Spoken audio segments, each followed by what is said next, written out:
बहुत समय पहले की बात है।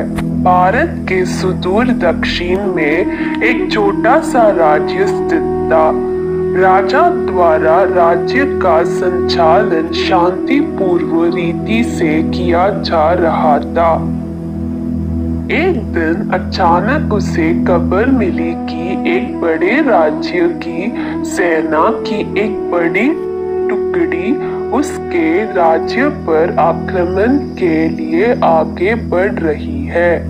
वह घबरा गया क्योंकि उसके पास उतना सैन्य बल नहीं था जो उतनी बड़ी सेना का सामना कर सके। उसने मंत्राना हेतु सेनापति को बुलवाया। सेनापति ने पहले ही हाथ खड़े कर दिया। वह बोला, महाराज, इस युद्ध में हमारी हार निश्चित है। इतनी बड़ी सेना का सामने हमारी सेना टिक नहीं पाएगी, इसलिए इस युद्ध को लड़ने का कोई औचित्य नहीं है। हमें अपने सैनिकों को प्राण गंवाने के बजाय पहले ही हार स्वीकार कर लेनी चाहिए। सेनापति की बात सुनकर राजा बहुत निराश हुए। उसकी चिंता और बढ़ गई। वह समझ नहीं पा रहा था कि क्यों करे और क्या ना करे। अपनी चिंता से छुटकारा पाने के लिए वह राज्य के संत के पास गया। संत को अब उसने पूरी स्थिति से अवगत कराया और बताया कि सेनापति ने तो युद्ध के पहले ही हाथ खींच लिया है। ये सुनकर संत बोले, राजन, ऐसे सेनापति को तो तुरंत उसके पद से हटाकर कारागृह में डाल देना चाहिए। ऐसा सेनापति जो बना लड़े हार मान रहा है, उसे सेना का नेतृत्व करने का कोई अधिकार नहीं है।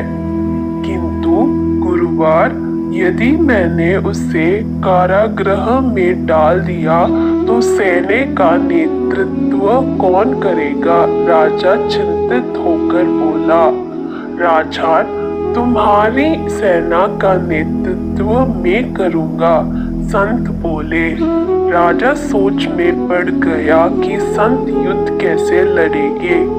उन्होंने तो कभी कोई युद्ध नहीं किया है, किंतु कोई विकल्प ना देखा उसने संत के बात मान ली और उन्हें अपनी सेना का सेनापति बना दिया। सेनापति बनने के बाद संत ने सेना की कमान संभाल ली और कुछ कर दिया। रास्ते में एक मंदिर पड़ा।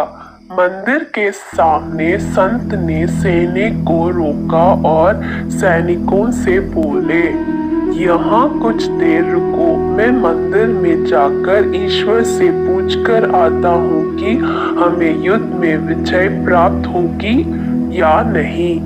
ये सुन सैनिकों ने चकित होकर पूछा, मंदिर में तो भगवान की पत्थर की मूर्ति है, वहाँ कैसे बोलेगी?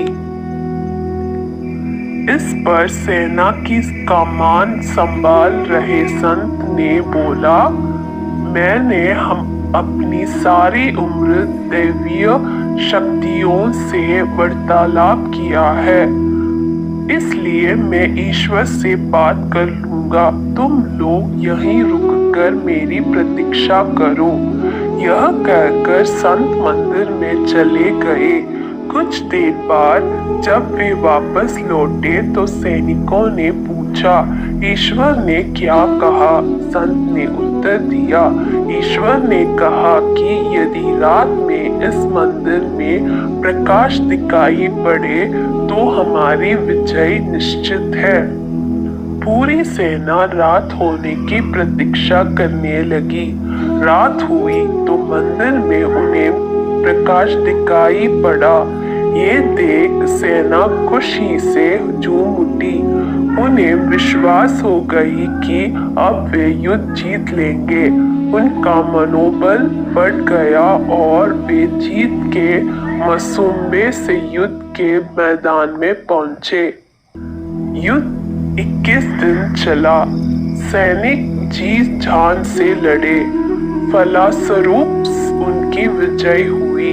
विजय सेना के वापस आते समय फिर वही मंदिर पड़ा। तब सैनिकों ने संत से कहा कि ईश्वर के कारण हमारी विजय हुई है, आप जाकर उन्हें धन्यवाद दे आए। संत ने उत्तर दिया, इसकी कोई आवश्यकता नहीं है। यह सुन सैनिक कहने लगे, आप कितने कृतज्ञ हैं। जिस ईश्वर ने मंदिर में रोशनी कर हमें जिता लाया, आप उनका धन्यवाद भी नहीं कर रहे। तब संत ने उन्हें बताया, उस रात मंदिर से आने वाली रोशनी एक दिए की थी और वह दिया मैं वहां जलाकर आया था। दिन में तो वह रोशनी दिखाई नहीं पड़ी, किंतु रात होते ही दिखाई देने लगी। दिए की रोशनी दिखाकर तुम सबने मेरी बात पर विश्वास कर लिया कि युद्ध में विजय हमारी होगी। इस तरह तुम सबका मनोबल बढ़ गया और तुम जीत के विश्वास के साथ युद्ध के मैदान में गए और असंभव लगने वाली विजय तुमने प्राप्त की। सीख, युद्ध खुद पर विश्वास रखिए और परिश्रम करते रहे, विश्वास की विजय होगी। हमारी सोच ही आगे चलकर वास्तविकता का रूप लेती है, इसलिए अपनी सोच पर ध्यान दे। सदा सकारात्मक सोचे ताकि सकारात्मक परिणाम मिले।